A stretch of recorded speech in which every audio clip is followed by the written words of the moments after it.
Hari Om. Welcome back to the channel, and we were studying his first flight by Liam O'Flaherty. In the previous part already you saw how the seagull was petrified, how much he was disturbed and was not inclined to take his first flight. And in this portion, in the previous part also, I told you how this seagull practically is epitomizing fear. And it's also the symbol of those individuals who want to gain something without working for it. Now, how long will that happen?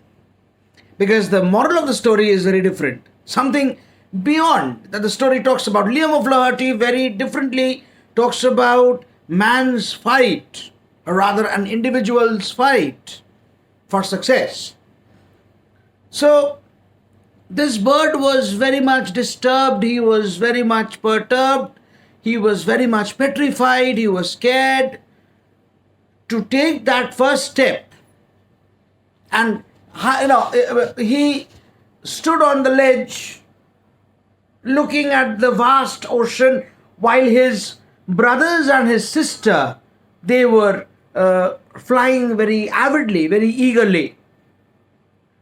So at that point of time we need to understand what is the bird symbolizing. In my previous video also I told you that the bird, the seagull here, is symbolizing those people of the society who do not want to take risks in life.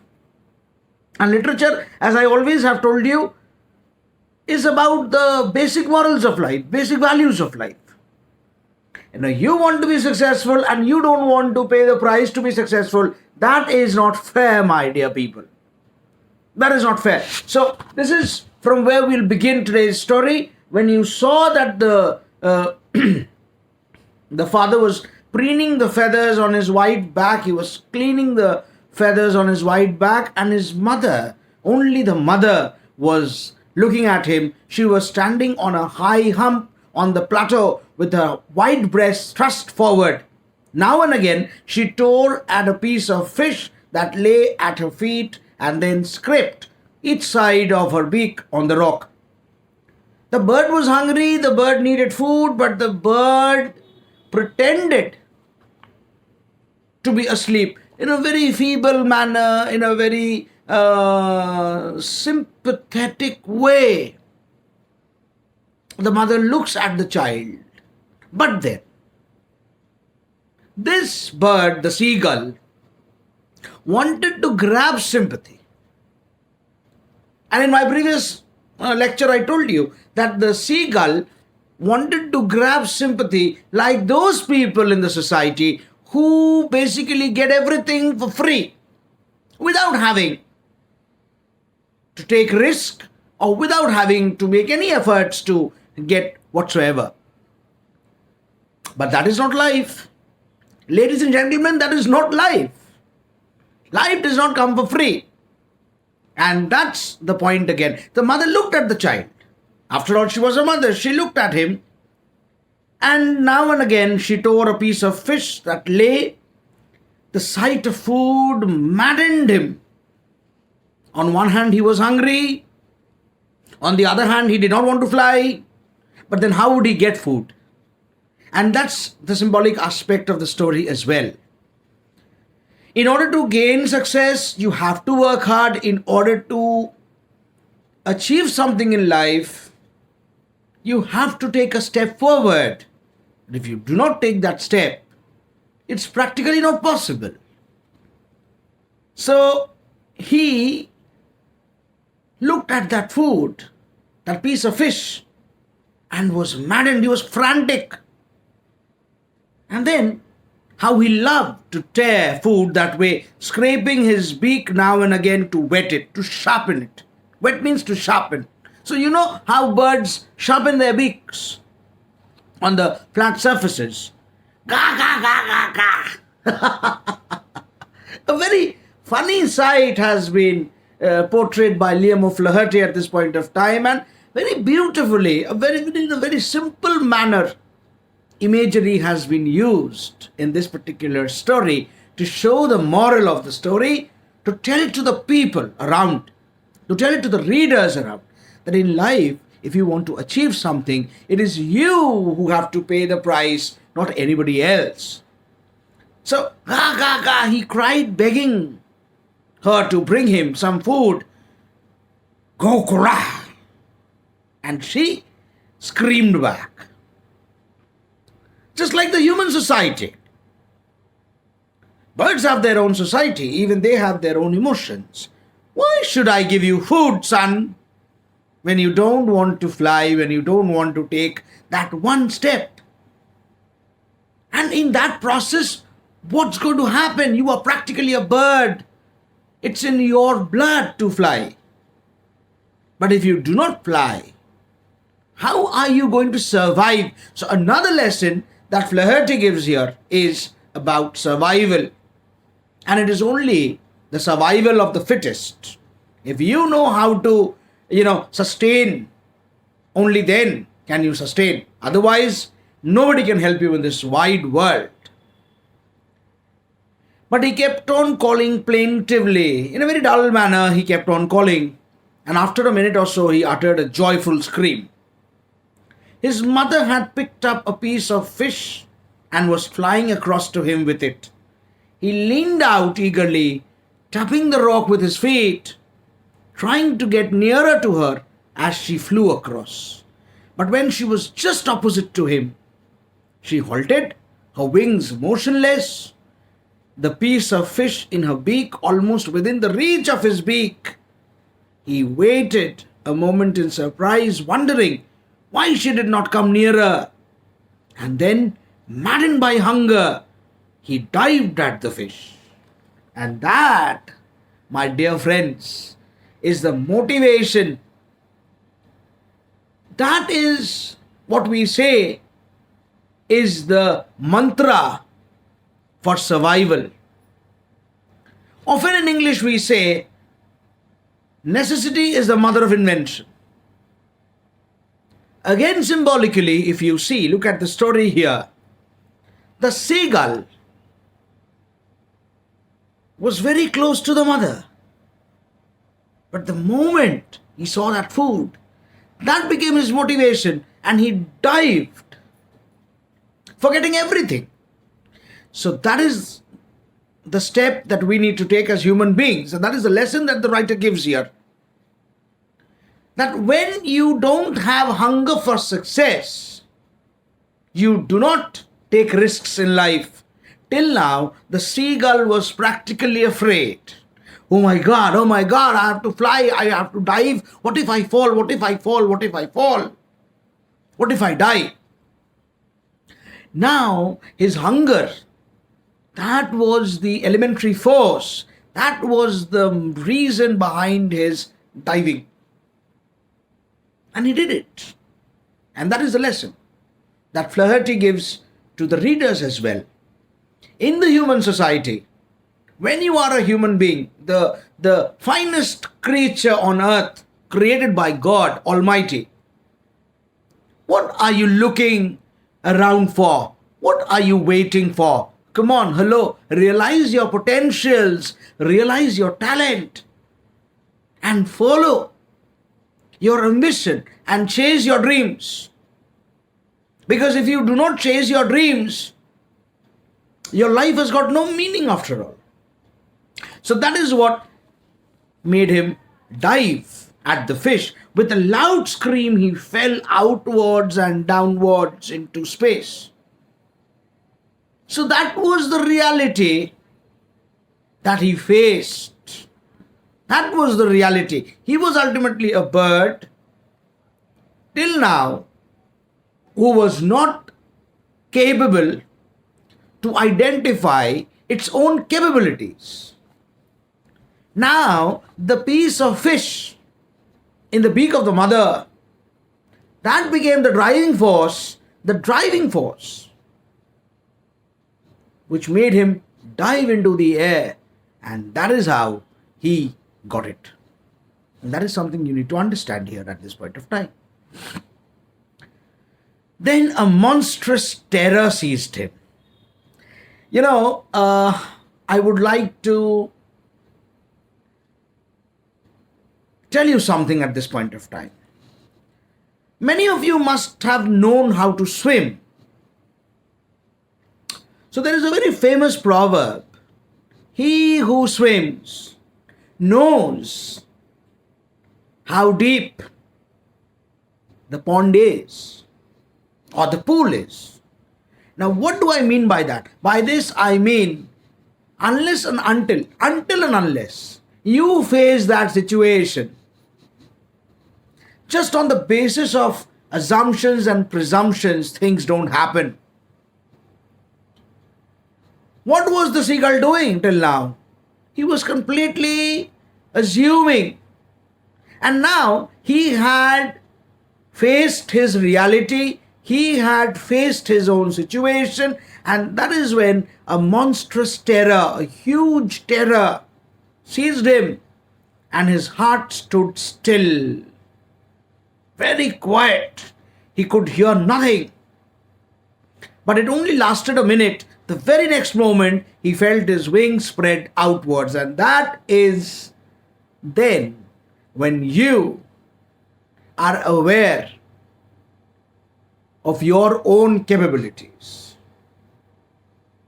Now look at the human society. A person who does not know how to speak, probably who's not a good orator or a good speaker, or a person probably who does not know how to paint well, until and unless you hold the brush and go on with your random strokes, how would you understand your painting skills?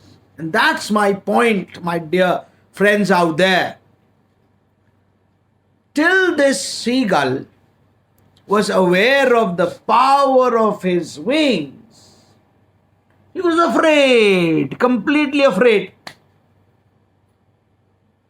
But now, automatically, his wings have stretched and he has started flapping them.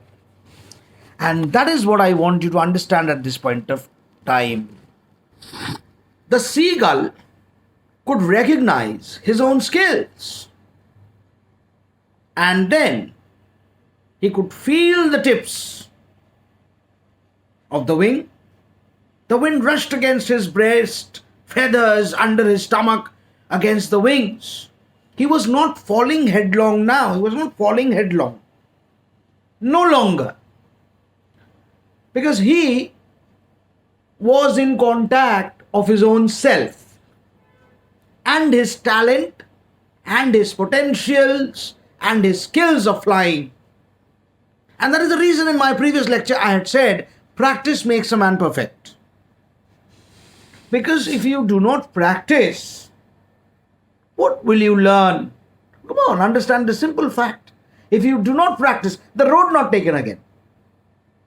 If you do not take to that road, how will you understand whether the road has a destination or a dead end? And that is the reason I will allude to the poem here, because it is again the unique decision that this bird had taken.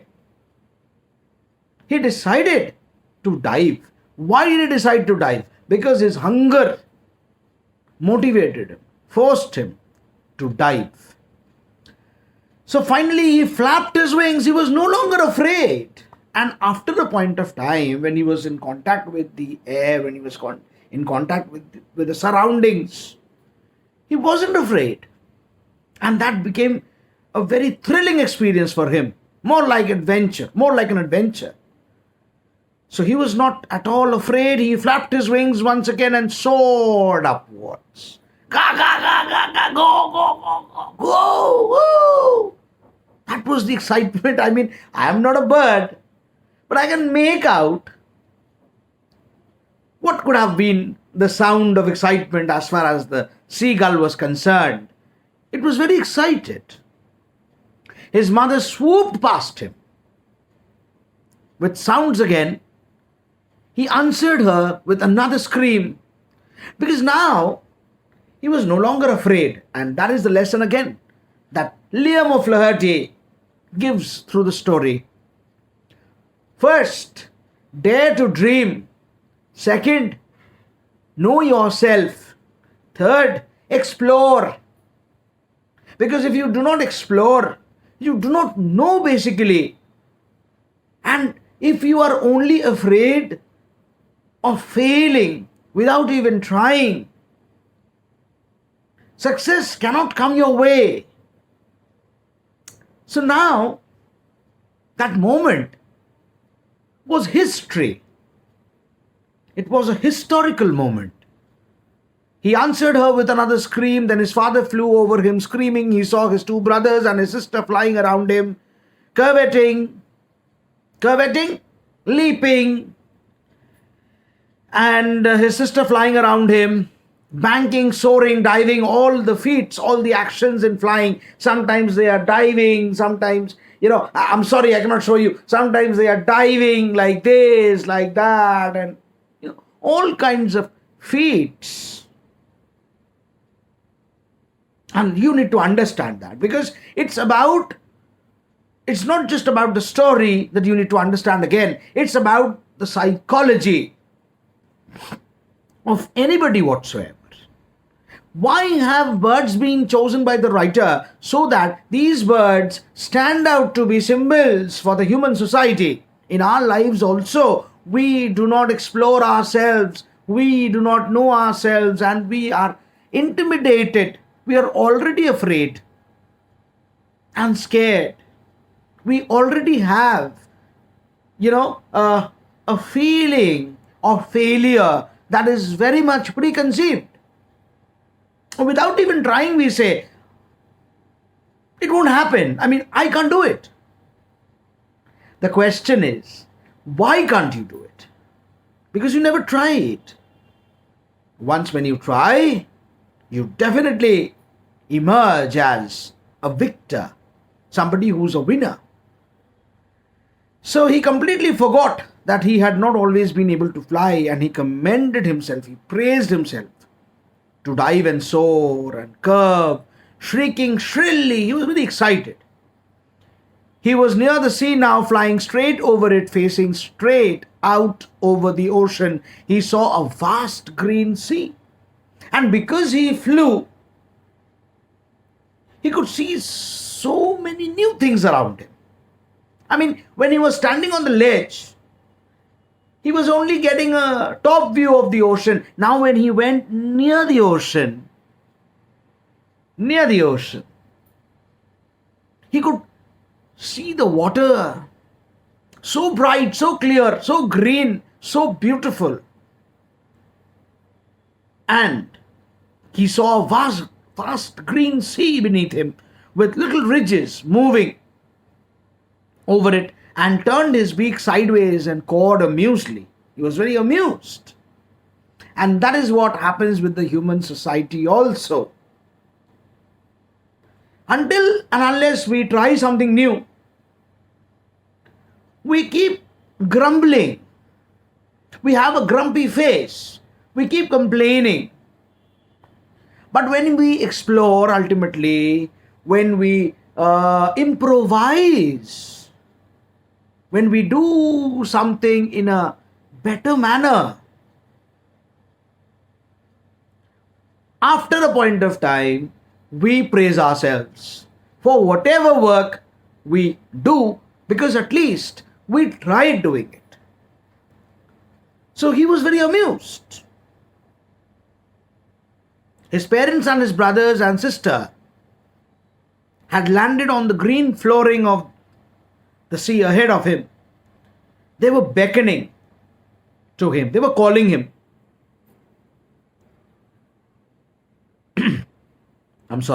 They were calling him shrilly.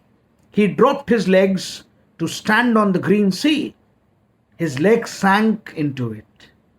He screamed with fright and attempted to rise again, flapping his wings. But he was tired and is weak with hunger. He could not rise, and exhausted he was by the strange exercise.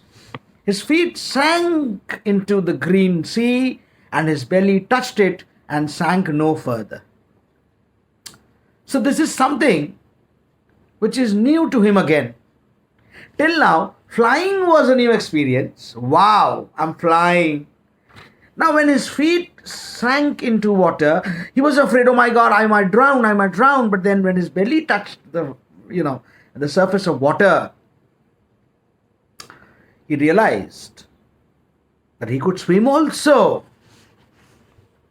And at this point of time, my dear friends out there, I want you to understand your potentials, your capabilities. See, it's not a rule that everybody needs to do everything or everybody can do everything. But yes, everybody can do something in a unique manner. Only if one tries so. Otherwise, it's not a point. So I want you to take a moral lesson from this story and understand yourselves first, and then your capabilities, then your talent, your skills, and slowly you master it in your own way. We are drawing to the end of the story gradually. A couple of lines left. He was floating on it, and around him, his family was screaming, praising him, and their beaks were offering him scraps of dogfish. He had made his first flight, and that is where the story comes to an end at this point of time, with the realization of a couple of things. First realization: who am I? The answer: I'm a bird who can fly. I mean, I'm telling this with reference to the story, of course, not with reference to me. Second realization: oh wow, if I fly, I have so many beautiful things to see around me. I can improvise on my flying. Number 3, I can dive, I can curve, I can fly in n number of ways I want to. Fourth important thing, oh my God, I can swim also. So, unless you know yourself, you explore yourself. Now I'm talking about the symbolic aspect of the story. Unless you know yourself, you explore yourself, you think about yourself and your capabilities, how can you come up with something better or probably the best? So my friends, we have drawn to the closure of the chapter with a very beautiful sense of realization. Number 1, without ambition, life has got no meaning. Again, I will talk about Evelyn Glennie at this point of time. Again, I'll talk about Bismillah Khan at this point of time, because Evelyn Glennie can be related to the story again, if you ask me, Bismillah, again, because they had in them self-consciousness and that hunger. They never saw money, they never saw property, they never saw wealth. But they only had one thing in their mind, that dream that they had in their mind. They wanted to achieve that dream, and automatically they became world famous. So, if I talk about this story, the seagull would never have imagined to enjoy the beauty of the ocean or the beauty of having dogfish on a stone somewhere amidst the ocean had he not flown for the first time. So that is a realization we all should have, and that is what Flaherty points out. So I hope you understood the story, you understood the explanation. So with that, I come to the end of today's lecture. Please refer to the videos properly, and refer to the textbook properly, and please jot down the important points that I explained to you on the video, so that you're able to memorize the important facts and frame answers accordingly. With that, thank you so much. Stay safe. Take care of yourselves and your families. Hari Om.